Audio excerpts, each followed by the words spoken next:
Hello and welcome into another episode of Locked On Wolves. Today on the show, it's the post-game pod for the Timberwolves loss to the Celtics on Thursday night. It was a thrilling game, back and forth. The Wolves built a lead. They lost it. They had a chance to win at the end, or at least to tie at the end at the buzzer. But again, turnovers sink the Wolves, and three-point shooting. The Celtics out three-point shoot the Wolves. But we have to talk once again about the good lineup. We'll talk about what that is. It's all coming here next.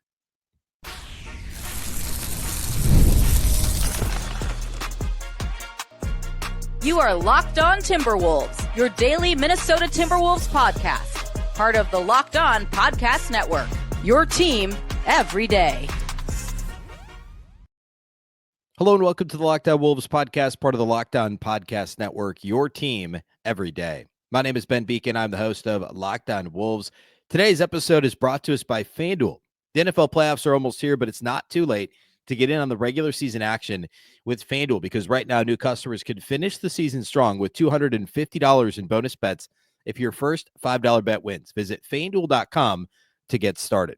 Happy Friday, everybody. Happy weekend. The Timberwolves lost to the Celtics last night. This is the post-game pod. We're going to talk all about that game. The Wolves do not play tonight. They play again next on Saturday. So we will focus on what happened in this one. There were a lot of positives, actually. Like I come out of this game with a bit of a more positive attitude based on some of the things the Wolves did well in this one very clearly, and also some of the same issues we've seen that are still pretty correctable. And remember, the Wolves have played two of the best three teams in the entire NBA this week, and they played them both tough with a chance to win down the stretch.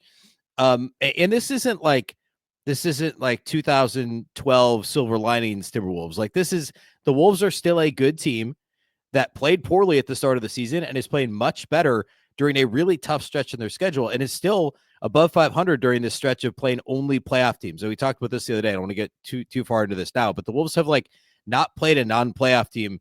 They have not played a team that's not currently in the play-in or better, and I believe the 8th seed or better in either conference since like a week before Thanksgiving. Like, this is seriously like a 6-week stretch where they're playing only good teams, and they finally get a few, which should be layups upcoming, which, as we know, that's not always the case, but it's certainly going to help the bottom line, if you will. So this was a legit competitive game, and I know the Celtics are missing Porzingis. I know they were missing Jaylen Brown, and I know that matters. However, they're still a really, really good team. Jayson Tatum is one of the best 5 players in the league, and, a well-coached team, a team that does a lot of things really well.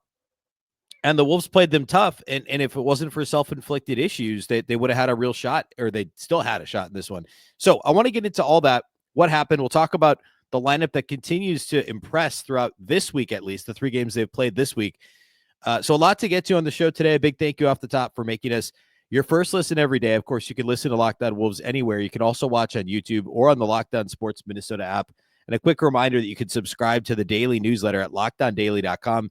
You get an email in your inbox Monday through Friday each day with ultimate team and league coverage. A really good newsletter to sign up for, if I do say so myself. So head to LockedOnDaily.com and sign up there. All right. So I want to talk about the lineup stuff first. So I'm just going to hit a couple real quick hitters to get us to that point. The Wolves led early in this game. Minnesota was actually up by 7 at the end of the first quarter. The first quarter was just a 3-point barrage. Like, I believe both teams combined shot more threes in the first quarter of this game than any team shot in any quarter to this point this season. And the Wolves shot them well. The Wolves were 7 of 11 on 3-point attempts in the first quarter, although they only shot 1 in the final 4 minutes. Attempted 1 3 in the final 4 minutes, which was kind of a sign of things to come. They only got up 7 3-point attempts in the second quarter as the Celtics completely outpaced them. And while it was basically equal in terms of 3-point attempts at the end of the first, when it was all said and done, at the end of the game, Boston had 18 more 3-point attempts than Minnesota. They also had 18 more shot attempts, just field goal attempts, period, than Minnesota. And they won by 3 points. So we'll get back to that. But that was something that started happening in the second quarter. The Wolves fell apart offensively. They had too many turnovers. They finished, or I should say, they turned a 7-point advantage at the end of the first quarter into an 11-point deficit at halftime, mainly because of turnovers and just the 3-point differential. I mean, that's really what this was. And they didn't actually turn it over like crazy. It was actually a bigger deal as the game wore on. but I think they had 5 turnovers in the second quarter. The Celtics only had 2, and Boston for the game only had 3 turnovers, which, again, we'll talk more about. But then when the Wolves were down in the third quarter, they were down by 11 still. So it was 11 at halftime. They were down 11 in the third quarter. And Chris Finch turned to what I've started to refer to as, we could just call it the good lineup, compared to what we've seen out of the starting lineup offensively. This is a really positive lineup for Minnesota, and albeit relatively small sample to this point, but we've seen it increasingly more between the Spurs game on Sunday, the Thunder game Tuesday, and then last night against Boston, which is the bench lineup. So the bench trio that we've seen all season that's been great as a trio with any lineup. We talked about that extensively on the show. Alexander Walker, Reid, and DiVincenzo, with Josh Minott, who's finally starting to get rotation minutes, and Julius Randle as the only starter in the game. So no Ant, no Rudy, no other starters. It's the bench 4 plus Julius Randle. And I retweeted our guy Jack Borman, who does the postcasts over at Locked On Sports Minnesota on YouTube after every game live, and then also that audio. It's actually the episode before this in your audio feed is Jack with Luke Inman. Jack tweeted out last night, the Wolves were down 11 when that lineup got together in the third quarter. And in under 5 minutes, 4:43 since then, the Wolves went on an 18-7 run and tied the game with just over 9 minutes to go in the fourth quarter.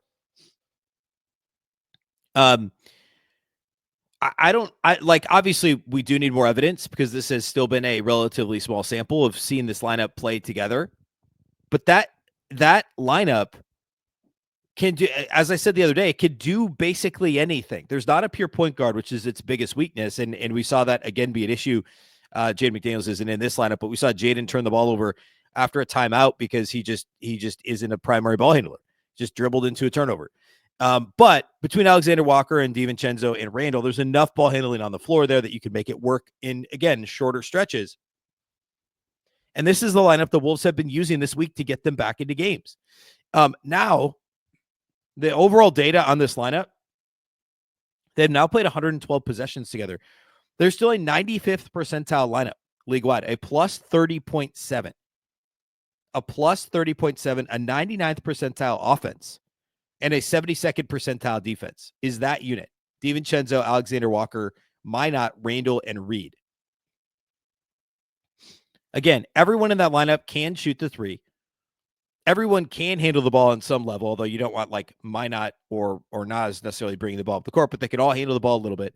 They can all pass a little bit. They're all athletic. They're all long. And between Alexander Walker, Minott, and DiVincenzo, you've got enough point of attack defense. And we know Nas is a pretty good weak side shot blocker. And both he and Randle can, if they have a matchup on the perimeter that they're invested in and on the ball, they could both be pretty good on the perimeter. The issues are more Randle off ball.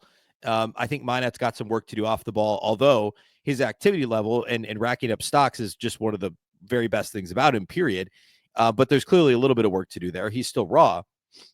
But that lineup can do so many different things. And above all, it's the ability to play 5 out offensively, kind of switch how they're playing, and play with energy, athleticism, switchability on defense. All those things combined to make it a really potent lineup.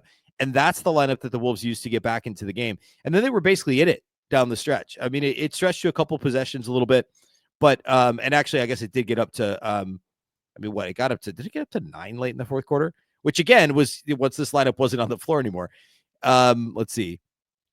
The Celtics got it up to 8. I don't think it got to 9. Got up to 8 a couple of times. Wolves were down 8 with 2 minutes left. And then the defense kind of clicked in for Minnesota. Nas made a shot in the paint off an offensive rebound. Ant missed a 3. He also blew a layup in there. And then DiVincenzo got fouled on the 3-point shot, which made this a 3-point game. They get a stop on the other end, and then Ant gets a look at the buzzer, which the Celtics messed it up. They blitzed him so hard on the perimeter that both defenders flew past Ant, and Ant was surprised. Clearly, it was like leaning to his left, ready to kind of double clutch and shoot over a double team, and kind of psyched himself out of what was a really clean look. Yeah, he could have swung it to DiVincenzo, but it was a wide open 3. He just couldn't quite get his balance right, and the shot missed to the left. But impressive close by Minnesota. Again, like, this is real stuff. Like, this isn't just patting them on the head and saying, nice try, silver lining. This is still a conference finals team from last year that's trying to find its footing this year, and has played a couple of really good teams this week really well.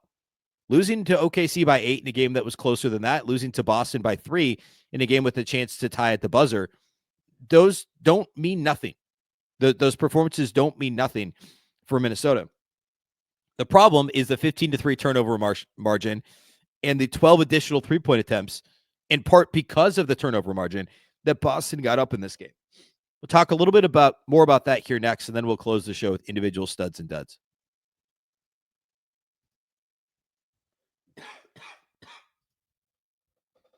Today's episode of Locked On Wolves is brought to us by our friends over at FanDuel. The NFL playoffs are almost here, but it's not too late to get in on the regular season action with FanDuel, America's #1 sportsbook. There's still NFL games Saturday and Sunday this week.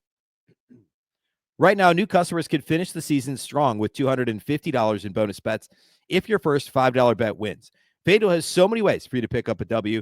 I love betting on which players will score a touchdown and how many points each team will score. It's thrilling. There's plenty of different ways you can get involved. Again, the live betting, you can look at like who's going to score a touchdown in the Saturday games. There's only 2 of them.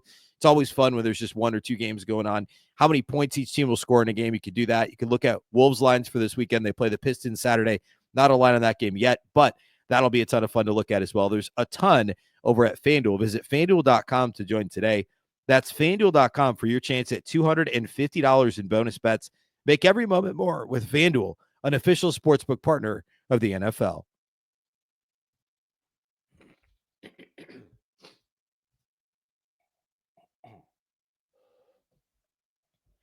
All right. So we talked a little bit about the good lineup. We talked about the 3-point differential. We talked about the number of shot attempts, the turnovers. Those are really the biggest items. I thought Minnesota defended Jayson Tatum okay. He ended up with 33 points, but it took him 27 shots to do it. He was 6 of 17 on threes. I thought now the big adjustment the Wolves made during the game was when they got down, they gave up 34 points in the second quarter, a bunch of made threes to Boston, and they were playing it straight up. In the second half, they started switching everything, which I thought worked pretty well. There were a couple of misses, as there unfortunately always are. There was one stretch in the third quarter when Boston kind of rebuilt their lead before the good lineup got in the game, where it was actually like, I think it was, if I'm not mistaken, TNT's sideline reporter, I think it was Allie LaForce, maybe, whoever their sideline reporter is, said that Chris Finch was upset in the timeout about the defensive scheme. And then, like, as she was talking, basically, Jaden McDaniels just, like, didn't switch. Like, he didn't get through a screen and switch, which that's what happened, right? Like he allowed himself to get screened without switching, without getting around the screen, and gave up a wide open 3. I think it was actually Tatum, too, who made it, which, like, you obviously can't do. And Chris Finch was apoplectic on the sideline. Like, that's why you're switching, right? It should be a lot more smooth. And there should be no reason why somebody, especially Jayson Tatum, should be getting that clean of a look from 3. But the Wolves, there were too many of those lapses, I think, would be the other thing that doesn't show up in the box score, which is, of course, related to the 57 threes that Boston gets up. We talked about this on Thursday's show. They average over 50 threes per game. This was still above their season average. And yeah, the Wolves only made one less, and they shot 54% from 3. But turns out, when you shoot, I said earlier 12, it's actually 18 more 3-point attempts. That's crazy. The Wolves got up 39 attempts. Boston attempted 18 more.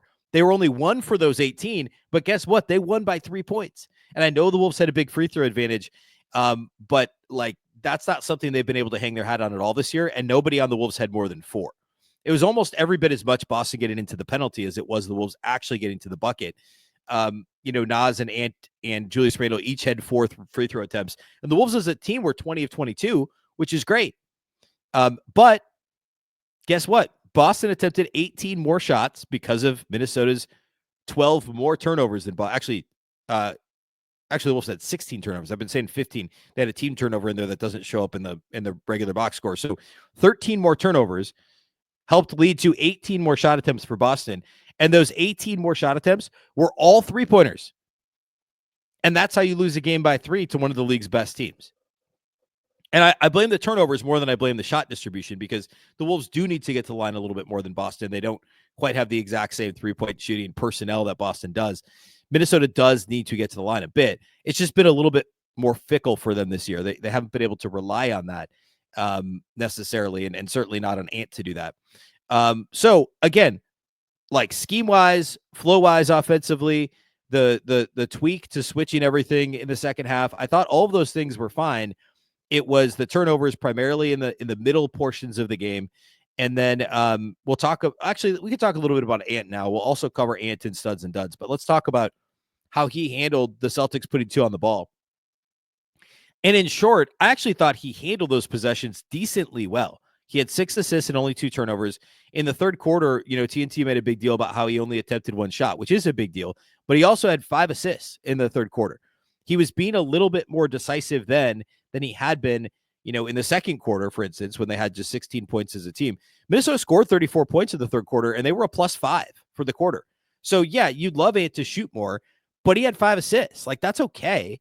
The problem was the rest of the decision-making for most of the game was just, it wasn't quick enough. And that's, like, I remember saying this early, like his first couple of years of his career, and I feel like he had mostly solved it last year until he got really, frankly, fatigued in the conference finals was when it really hit, but against Phoenix and Denver in the first 2 rounds of the playoffs, where he was being decisive. He was playing off the catch much more quickly. Like, I'm going to get it and go. I'm going to get it and shoot. I'm going to get it and go. The double's coming. I'm going to wait until they're, the point of no return. I'm going to swing the basketball. It's like now he gets so frustrated when he sees the double coming that he waits and waits and waits and waits until he's basically trapped, or he goes too quickly and doesn't get the ball back. And that's in part because of his teammates not swinging the ball back to him, which is part of the reason why you're not seeing him pass as much early in possessions, because he's afraid he won't get it back. And that's in part an indictment on the system, and in part an indictment on like McDaniels and Randle and guys that aren't going to swing the ball back to him. But the biggest issue is I'll call it indecision. I mean, that's the only real reason for it. If he goes quickly, he can attack. There were a couple of possessions in this game where like he allowed the double to come and then still made the wrong pass. Like and part of that is credit to Boston, but like where the double would come from one spot and he'd throw it to the other side of the floor where there's, what's essentially the strong side of the defense, where there's more guys, where there's 2 guys on 2 guys, instead of the other side where there's 1 guy on 2 guys, right? Like there was a possession where I think it was DiVincenzo and Randle on the left side of the floor, and Ant threw it to the right side to Naz, where the defense was loaded up already because they were loaded up to Ant's right, even though he likes to drive left. But which, by the way, on that possession, if he'd gone quickly, he had a lane to drive. There were a couple of those possessions. He's just got to process quicker, make a quicker decision. And again, actually passing out of true traps in the third quarter was good for him. Like any game where he's got 6 assists and 2 turnovers, you take it and you're happy with it. But he also had 15 points on 16 shots, only got to the line 4 times, which, as Stan Van Gundy pointed out on the broadcast, is a lot for him over the past couple of weeks, because he's averaging like around 2 free throw attempts per game, which is not okay. He attempted 9 threes. He attempted 7 twos. He was 3 of 7 on 2-point shots and 3 of 4 at the line. His shot distribution, I pulled this up a minute ago. He only attempted 2 non-paint twos. So 5 of his 7 2-point attempts were in the paint. He was 1 of 2 on non-paint twos. So the overall, like, it's not like he's mid-range shooting like crazy. And we talked about that a few weeks ago when we dug in a bit on his shot chart. So that's good. It's just, he's not getting enough opportunities, period. And obviously at the rim is the most important thing, because he is getting threes up, but they're not even the cleanest looks, because he's playing against these traps, and because he's not getting off the ball quickly and being decisive, teams are able to just straight up trap him or retrap him when he gets the ball, because they're not like, the decision-making just isn't crisp enough. And that was the biggest problem, I think, in this one as well, for the 15 shots on 16 attempts. All right, let's close by looking at individual studs and duds, and we'll set up the weekend for you. We'll do all that here next.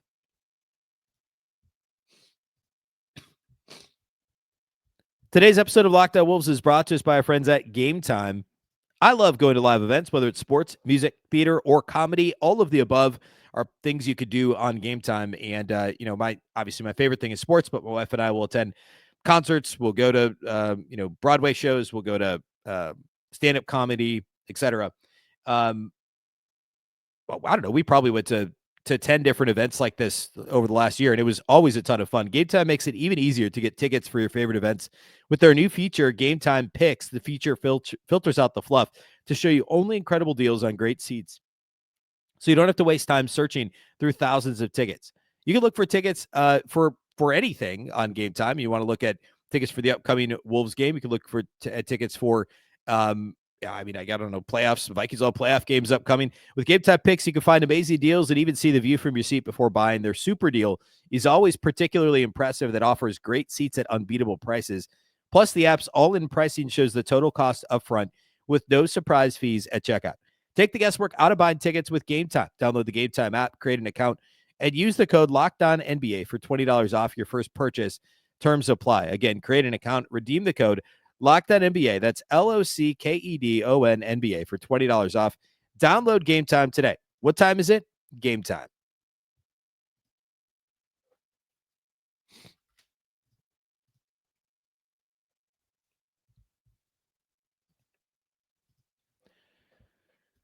All right, individual studs and duds for this one. I thought Julius Randle was great.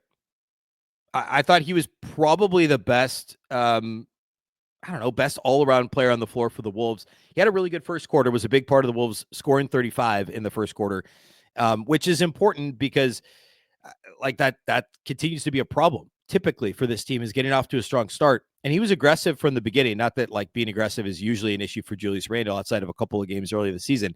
But he had 27 points on 16 shots, 5 of 7 from 3, was willing to let it fly from deep, which is important for Julius Randle's game. I know he's kind of a league average volume 3-point shooter, outside of that 140%, season he had a couple of years ago. I mean, he's up to almost 38% now. He's shooting about 40% over his last 10 games from deep. He's got to let it fly from 3. It bends the defense, or it can bend the defense if he gets on a bit of a hot streak, which is super important. Part of the reason the Wolves scored 115 points, obviously, part of the reason they scored 115 points on 50% shooting for the floor was because Julius Randle, Jaden McDaniels combined to shoot 9 of 15 from 3. That's not going to happen every night, but I think Julius shooting 7 threes is going to make a difference. If he's willing to catch and shoot instead of spinning into a back down and a tough, 14-footer, which I know he can make, just let it fly from 3. And I know that it's weird for me to be coming out of this game with, nearly 100 combined. What was the combined threes in this game? 96 combined threes between the two teams, to be saying shoot more threes. But I'm saying this game specifically for Julius with 7 3-point attempts is an important one to have moving forward, because it can bend the defense. It can alleviate pressure on Anthony Edwards. And his 7 threes, those looks were a lot cleaner than Anthony Edwards' 9 3-point attempts. I promise you that. So Julius Randle was really good. We just need to copy and paste this performance to future ones. I know he had 4 turnovers. Fine. He had the ball in his hands a lot. He also had 7 assists. So he led the team in assists.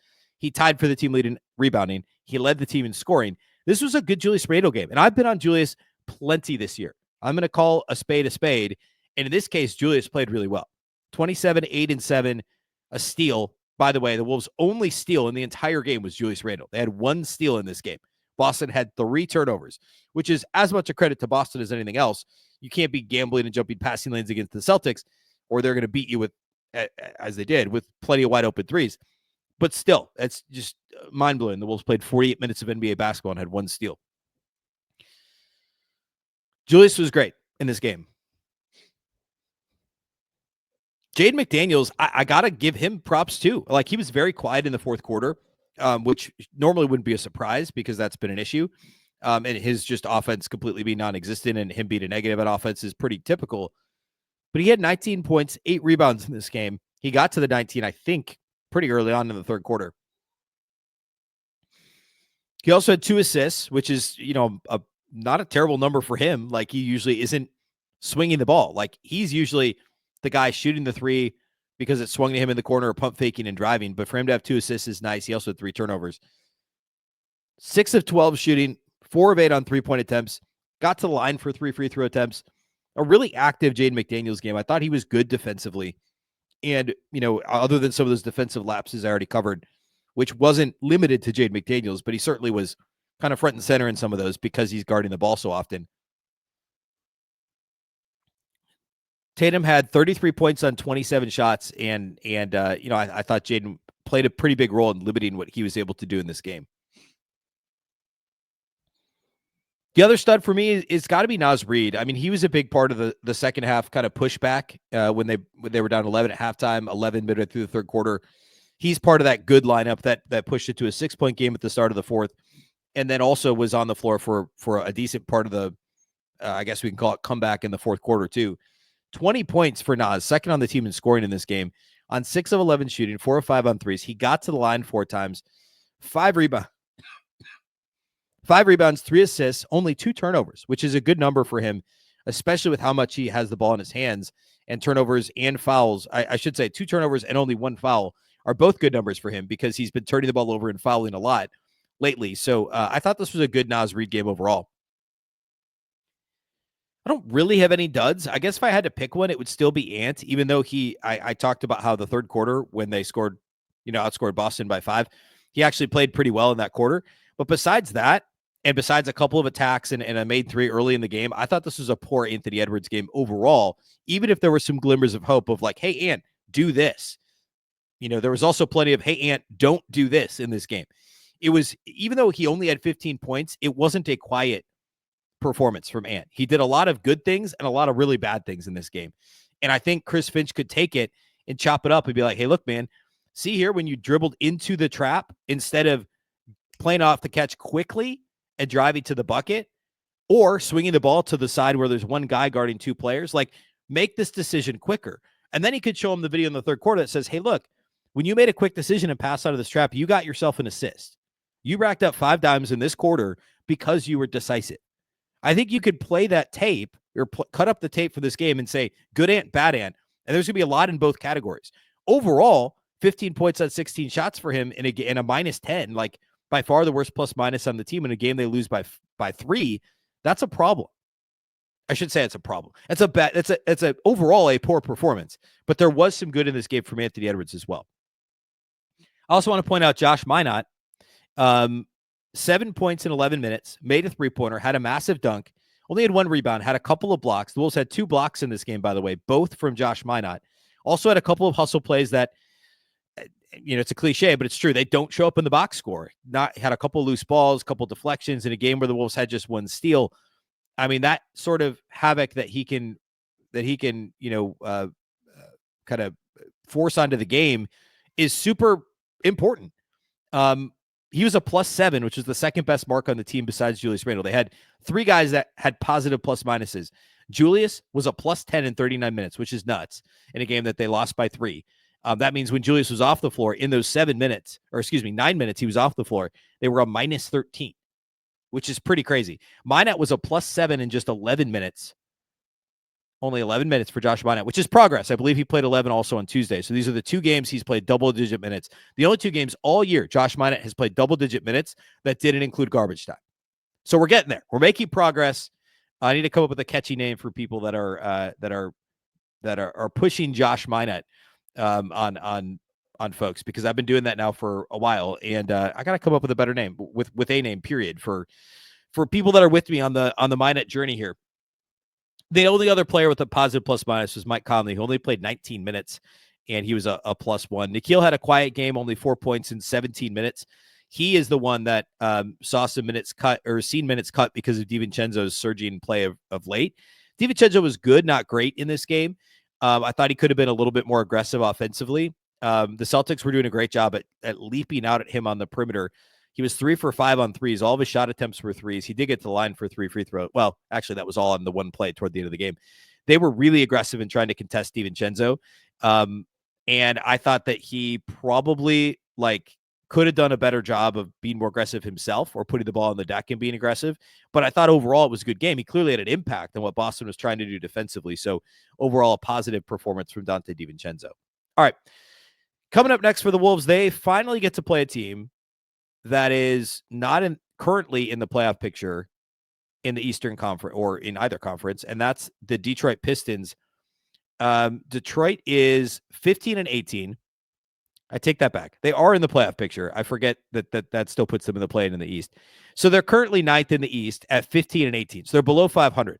This is the first team the Wolves have played that's below 500 since I'm going to see if I can pull it up real quickly because it's astonishing. And I'm going to bring it up again on Monday because I just can't get over the way that this schedule has shaken out.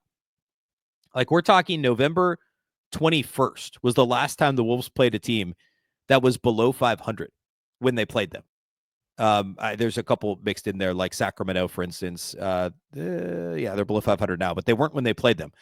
They had that long losing streak that, of course, led to Mike Brown being fired. But you have to go back to November 21st when they lost to Toronto. They were 8-6 coming into that game, and that started their 4-game losing streak, and the sky is falling and all that stuff right around Thanksgiving. That's the last time the Wolves have played a team that's below 500. They now play Detroit, who's 15-18, and obviously a bit resurgent given expectations for them. Then they get the Clippers. Then they play at New Orleans on Tuesday, who is obviously the league's worst team and a disaster right now. Injuries also, more injuries. And I should point out Jaden Ivey's hurt too for Detroit. Unfortunately, they just found out he's got a broken leg. So he's out, which is a big loss for the Pistons. But the schedule lightens up a little. The Wizards are, just a couple weeks away as well. But they get Memphis for the first time. They get Cleveland, the Knicks again. Like it doesn't get a lot easier in January, but it will be easier than the last 4 to 6 weeks have been for Minnesota. So Detroit on Saturday, didn't get a chance to really preview that matchup much other than that injury. But we'll talk about that on Monday's show. And on Monday, we'll get you ready for Wolves Clippers Monday night. A reminder that the Locked On Wolves postcast goes live on Locked On Sports Minnesota on YouTube after every single game. So just follow along to watch that. Typically hosted by Luke Inman with Jack Borman. Occasionally I'll fill in as host for that. So Saturday night following the Pistons game. And then I'll be back on Monday with the regular Monday show. We'll talk about the Pistons game. We'll get you ready for Wolves Clippers as well. Big thank you for making Locked On Wolves your first listen every single day. Of course, this show is free and available everywhere, including YouTube, as well as all of your favorite audio platforms. You can also watch on the Locked On Sports Minnesota app on both Roku and Amazon Fire TV. A reminder to sign up for the newsletter at LockedOnDaily.com. One stop for ultimate team and league coverage. You'll get an email in your inbox every day, Monday through Friday, with everything about the Wolves, plus some links to league coverage, some national articles, the whole thing. Some additional Wolves coverage will link out of the newsletter. So be sure to subscribe at LockedOnDaily.com. It really is a one-stop shop. Remember, the Locked On Wolves podcast is part of the Locked On Podcast Network. The Locked On Network is your local experts on all the biggest stories. Once again, I'm Ben Beecken. This is the Locked On Wolves podcast, and we'll catch you next time.